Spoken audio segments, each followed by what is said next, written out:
Muito interessante. Bem, estamos de volta com o Argumento. Agora vamos falar sobre a aeronáutica. Está aqui conosco o brigadeiro do ar, Ricardo José Freire de Campos, que é comandante da Ala 9 e da Guarnição de Aeronáutica de Belém. Brigadeiro, é um prazer tê-lo aqui. Muito obrigado por ter vindo, por se disponibilizar a socializar essas informações que são de alta importância e da curiosidade geral da comunidade. Durante muito tempo, o senhor sabe que as Forças Armadas se fechavam nas informações e hoje nós estamos num novo tempo e nós queremos participar. Nós queremos ter informações para participar. Muito obrigado pela sua vinda. Eu que agradeço, Mauro. Muito obrigado pela oportunidade de nós podermos falar um pouco da Força Aérea Brasileira aqui no Pará. Brigadeiro, a informação que se tem é que houve uma reestruturação na FAB, na Força Aérea Brasileira. Nós tínhamos o Comando Aéreo Regional, o primeiro Comando Aéreo Regional. Hoje nós temos a Ala 9, pelo menos numericamente saímos perdendo, alguma coisa dessa natureza. Mas existem informações circulantes de que vai diminuir o contingente da aeronáutica no Pará, de que o número de aeronaves, um esquadrão inteiro de helicópteros deixou Belém, decolou de Belém, não voltou mais, foi pousar em Natal e assim sucessivamente. A gente fica preocupado porque a gente quer ser bem guardado, brigadeiro. Mauro, vamos por partes. Então, realmente, o que está acontecendo com a Força Aérea inteira, não é só aqui em Belém, é uma reestruturação de forma que nós, acabando com os níveis intermediários de administração e concentrando os meios operacionais num determinado local e os meios administrativos em outro local, nós possamos utilizar melhor o orçamento que nós temos. Então, a ideia básica é fazer com que nós fiquemos mais efetivos e trabalhemos melhor para a população brasileira. Uma eficiência em função da diminuição de orçamento, seria isso? É exatamente otimizar isso. Os custos. Exatamente isso. Para isso, nós estamos vislumbrando um futuro com vetores altamente qualificados, como o Gripen, como o KC-390, que vão fazer o que hoje 3, 4 aeronaves fariam, uma aeronave dessa vai fazer. Então, ninguém tem que se preocupar aqui no Pará, muito pelo contrário, é uma questão também de decisões do Ministério da Defesa, porque até 2000 nós não tínhamos um Ministério da Defesa e nem um Ministério da Defesa atuante. Então, o que está acontecendo no caso do Pará? Obviamente, o Ministério da Defesa verificou que para a segurança das nossas fronteiras e a segurança dessa região, teria que ter uma maior quantidade de, por exemplo, militares do Exército, e isso está acontecendo já. O Exército, como os senhores sabem, como todo mundo já ouviu o comandante militar do Norte dizendo, está saindo de em torno de 8 mil homens para 12 mil homens. Por quê? É uma presença maior nas nossas fronteiras. A Marinha também, o almirante Edervaldo disse isso aqui com o senhor, ele também está colocando determinados postos em locais estratégicos, tudo fazendo parte de uma orquestração maior do Ministério da Defesa. E no caso da Força Aérea, por causa dos nossos meios, que têm alta tecnologia e podem estar em qualquer parte do país a qualquer tempo, nós temos essa possibilidade de, por exemplo, aqui, nessa região, vir Hércules, vir todo tipo de avião e cumprir as nossas missões nessa região. Então, finalmente, houve uma integração realmente sobre as Forças Armadas Brasileiras? Olha, não só uma integração, como uma capacidade maior de gerenciamento do Ministério da Defesa para todo o país, mas eu vou lhe dizer uma coisa que é bem interessante. Essa integração entre as Forças Armadas aqui no Pará especificamente, ela é uma coisa que é diferente de todo o Brasil, inclusive a nossa integração com a Polícia Militar, com as Forças de Segurança e também com o governo e município. O que é que a Ala Norte gerencia em termos regionais? Os estados do Pará, do Amapá? Na verdade, ela é uma representante da Força Aérea Brasileira nessa região. Qual região? A Amazônia Oriental. Então, do mesmo jeito que nós temos o Comando Militar do Norte e o 4º Distrito Naval, nós temos essa representatividade do Comando da Aeronáutica nessa região. Então, o senhor inclui o Amapá, o Pará e o Maranhão? Isso. É exatamente como era o contingente da ordem de quantos, brigadeiro? Igual a Marinha, praticamente, 3 mil homens. E não diminuiu. E nem nós temos qualquer pensamento de diminuir, até por causa da enormidade que é essa região para o nosso país. Bem, então já falando nessa enormidade, que é quase um continente, muito desconhecido, muita floresta, né? Muitas fronteiras, muito aeródromos clandestinos e assim por diante, né? Nós temos uma instituição que é a Comara, do qual o senhor foi diretor dela, que é de suma importância na região amazônica, principalmente no Pará, que abriu aeródromos praticamente em todos os municípios do Pará, que se faz necessária para a manutenção desses aeródromos. A maioria dos nossos municípios, a ligação mais viável ainda é aérea. Nós não temos, a navegabilidade é muito demorada e a questão de estradas é cada vez mais difícil e ela é de suma importância. E a informação que circula é que a FAB vai acabar com a Comara. É verdade? De jeito nenhum. É muito pelo contrário. O comando da aeronáutica, o comandante Rossato, ele sabe exatamente o que a Comara significa não só para a região do Pará, mas sim para toda a Amazônia. Se a gente falar em números rapidamente, Mauro, a gente está dizendo de uma organização que, quando foi criada em 1956, na região amazônica inteira tinham só 18 aeródromos, dos quais 2 eram asfaltados. Hoje, nós temos uma malha aeroviária de mais de 170 aeródromos, todos construídos, reformados, ou teve algum tipo de fiscalização, alguma coisa que a Comara fez em toda essa região. Nós temos 24 pelotões de fronteira na Amazônia Ocidental, todos eles construídos pela Comara. Nós temos aqui na nossa região 3, todos construídos pela Comara. Então, ciente do valor, da importância e de que se a Comara, por acaso, viesse a realmente terminar, daqui a 10, 15 anos, todo o povo amazônico iria sofrer com isso. Porque a pista de pouso, você sabe, junto com o rio e com o povo ribeirinho, ou até o indígena, ele é o desenvolvimento. Eu vou dar 2 exemplos bem claros. Paritins, na época de 50, tinha em torno de 8 mil pessoas, uma população de 8 mil. Hoje, ela tem uma população de mais de 100 mil habitantes. Até os bois chegaram de avião. Exatamente, tudo chegou de avião. Então, por conta desse valor fenomenal que a Comara tem, o nosso comandante reuniu há pouco tempo, está em toda a mídia, os deputados federais e senadores de toda a bancada amazônica para dizer para eles a importância da Comara. E essa situação está se revertendo, a Comara já voltou a contratar, já está cuidando de um aeródromo. Tem orçamento próprio? Está com orçamento, sim.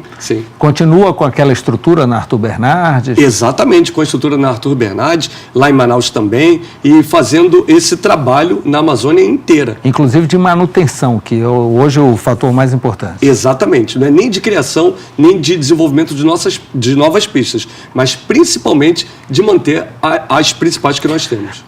Continuamos nas pistas, vamos às pistas clandestinas. Já existe tecnologia instalada na aeronáutica brasileira para mapear esse continente chamado Amazônia? Nós temos um grande projeto e daí a gente volta à reestruturação, né, um pouquinho. Por quê? A reestruturação, nós diminuirmos pessoas apostando nessa alta tecnologia, isso é um fato que a gente vê no nosso dia a dia do Comando da Aeronáutica. Então, quando a gente diminui para conseguir vetores mais atualizados, melhores, a gente tem aí o desenvolvimento de um KC-390 que vai ser a espinha dorsal da nossa logística. É um novo avião da Embraer que vem substituir os C-47? Não, vem substituir os Hércules. Os Hércules? Os Hércules. Ah, então é bem grandinho. Não, né? É enorme. E ele faz a mesma coisa que o Hércules faz, a mesma quantidade de material transportado e de pessoas, e ainda é a jato. Então é um nicho que deve entrar aí no mundo inteiro. Essa é a esperança da Força Aérea da Embraer.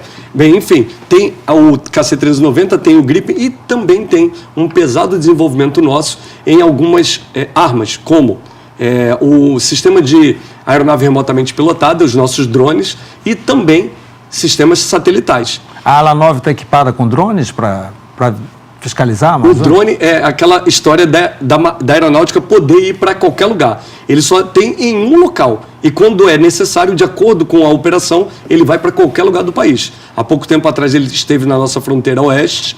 Há pouco tempo atrás ele esteve mais de um ano na questão do Rio de Janeiro, na GLO do Rio de Janeiro, e ele circula o Brasil inteiro fazendo determinadas operações específicas de inteligência.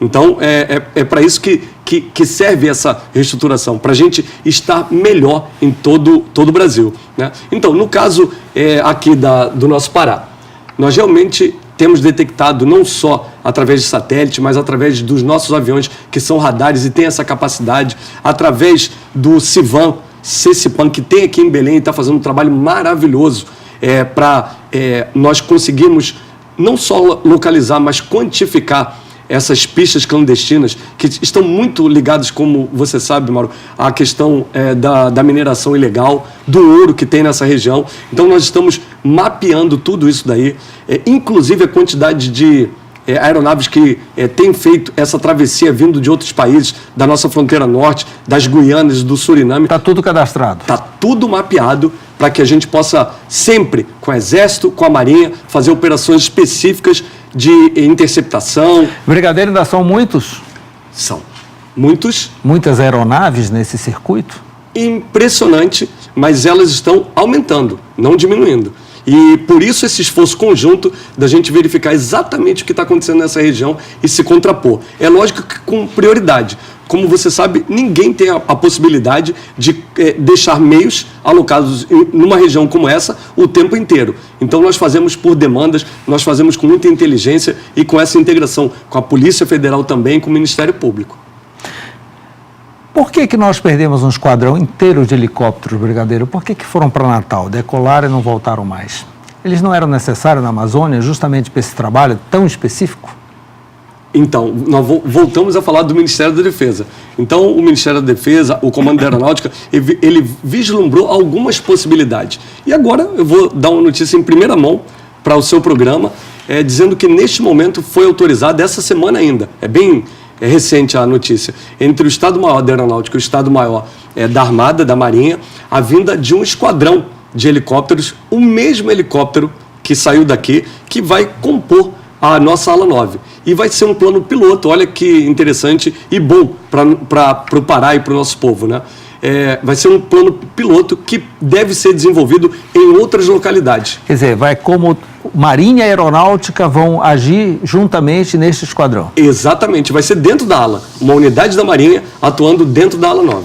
Então isso é uma coisa muito boa para o Pará, mas principalmente, eu tenho certeza absoluta, vai dar uma maior visibilidade para a nossa ala e para a nossa região. E para essa integração. Exatamente.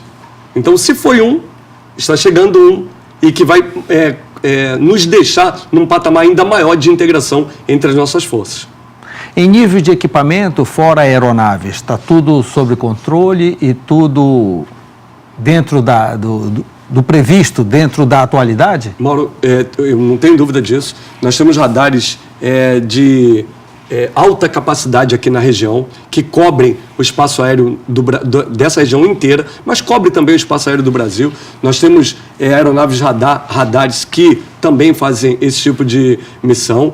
E nós temos também equipamentos de última geração. A aeronáutica sempre teve esse viés, né, de estar no up-to-date da alta tecnologia, e não vai ser diferente agora e não vai ser diferente nos próximos anos, onde eu te digo que esses novos vetores que vão entrar a partir do ano que vem vão mudar completamente as características de voo e de cumprimento da missão da Força Aérea. No passado tivemos históricos de forças aéreas estrangeiras mapeando a Amazônia. Isso não existe mais, é coisa do passado.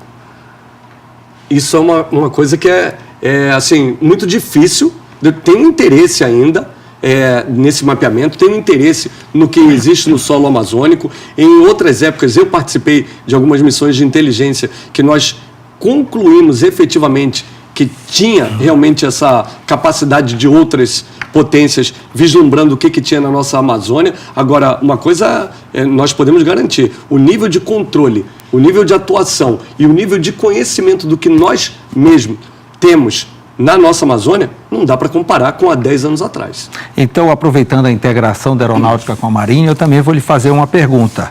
O Greenpeace veio aqui e proibiu a exploração de petróleo na costa do Pará e Amapá, com royalties importantes para os 12 estados, geração de emprego e renda. E o Brasil? Essa é uma questão que o almirante Edervaldo, com certeza, deve ter respondido à altura. Mas eu concordo totalmente com o almirante Edervaldo. Eu acho que é uma interferência política grande. Eu acho que nós, enquanto sociedade, devemos tomar as medidas necessárias para, primeiro, eu acho que é o mais importante, verificar tecnicamente a existência ou não, se isso impossibilita uma exploração de uma coisa tão importante para a nossa região.